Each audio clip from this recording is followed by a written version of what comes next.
যশোরে চলে আসলো একদম নতুন একটি আইটেম, যেটার মাংসের টেক্সচার দেখলে আপনার জিভে জল আসতে বাধ্য, আর সাথে যদি এমন বাটার নান থাকে। এটা নাকি কুক করা হয় সম্পূর্ণ চর্বি দিয়ে। আর এখানকার মাংস দেখেন, লেয়ার লেয়ার চর্বি, মাংস চর্বি, মাংস।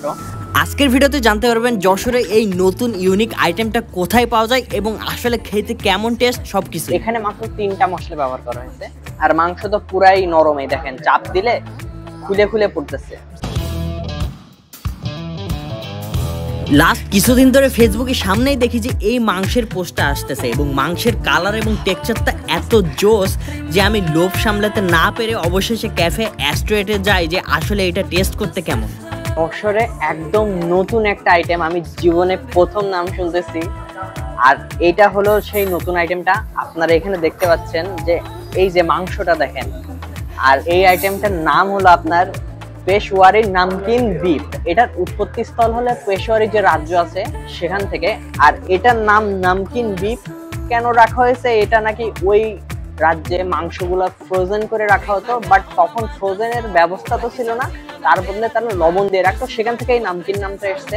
আর আপনারা এখানে কাছে আসলে দেখতে পাচ্ছেন যে এই যে ঝোল টাইপের দেখতেছেন, এটাতে কিন্তু কোনো তেল, ঘি বা পানি বলেন কোনো কিছুই ব্যবহার করা হয়। এটা টোটালি মাংসের মধ্যে থেকে বার হয়েছে এবং এটা নাকি কুক করা হয় সম্পূর্ণ চর্বি দিয়ে।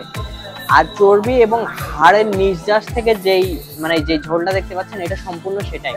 এটার ভিতরে কোনো লিকুইড পানি বলেন যে আমরা যেরকম নর্মাল মাংস রান্না করলে যেসব পানি ব্যবহার করা হয় সেটা ইউজ করা হয় নাই। আর এখানে আপনি মাংসের কালার গুলো দেখেন, মাংসটা দেখতে পুরোটাই র কোয়ালিটির না, আমরা যেসব মশলা বেশি খাই, এখানে মাত্র 3টা মশলা ব্যবহার করা হয়েছে। এই যে এটা যেটা দেখতে পাচ্ছেন, এটা আমি প্রথমে আলু ভাবছিলাম। এই যে এটাকে আমি ভাবছিলাম স্লাইস করা আলু হইতে পারে, বাট এটা আলু না, এটা হলো আদা। তো বুঝতে পারছেন কত বড় বড় এতগুলা আদা ইউজ করা হয়েছে এখানে। আদা, রসুন আর একটা কি জন্য ব্যবহার করা হয় আমার মনে নাই, জিজ্ঞাসা করবেন। তো যাই হোক, আর এটা যেহেতু পাঠানদের খাদ্য, ওরা প্রচুর মাংস খায় এবং এরকম র মাংস কিন্তু একটা আলাদা ফ্লেভার এবং মজা আছে।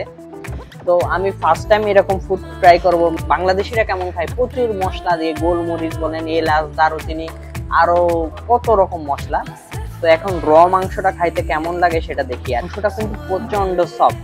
আর হ্যাঁ, আপনারা যারা আমার ভিডিও দেখছেন, আমার ভিডিও যদি আপনাদের ভালো লেগে থাকে তাহলে অবশ্যই আমার পেজটি ফলো দিয়ে রাখবেন, আমার চ্যানেলটি সাবস্ক্রাইব করে রাখবেন, তাহলে আমি আপনাদেরকে এরকম ইনফরমেটিভ কন্টেন্ট উপহার দিতে পারবো।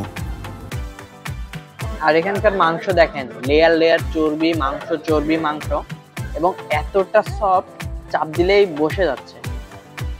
ও আর একটা মশলা, এই যে কাঁচা ঝাল, এটা ভুলে গেছিলাম, কাঁচা ঝাল লাই। এখানে আমি নিয়েছিলাম বাটার নান, বুঝছেন, এগুলার এক একটা প্রাইস 35 টাকা করে, দুইটা নিয়েছি, দুইটার প্রাইস 70 টাকা পড়ছে। যে এই পেশওয়ারি নামকিন বিফ, এটার প্রাইস হলো 330 টাকা।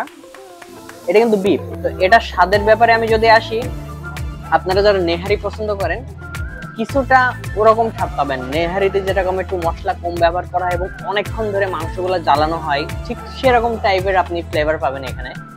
কিছুটা নেহারির মতো আমার কাছে খাইতে লাগতেছে, বাট নেহারির মাংস ভার্সন।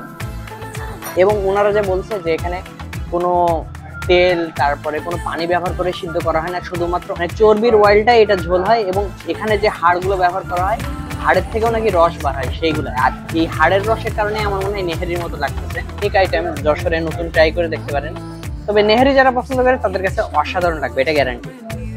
আর মাংস তো পুরাই নরমই, দেখেন চাপ দিলে খুলে খুলে পড়তেছে, তাহলে বুঝতে পারছেন যে কতটা সফট। ভিডিও ভালো লাগলে অবশ্যই লাইক, ফলো দিয়ে পাশে থাকবেন।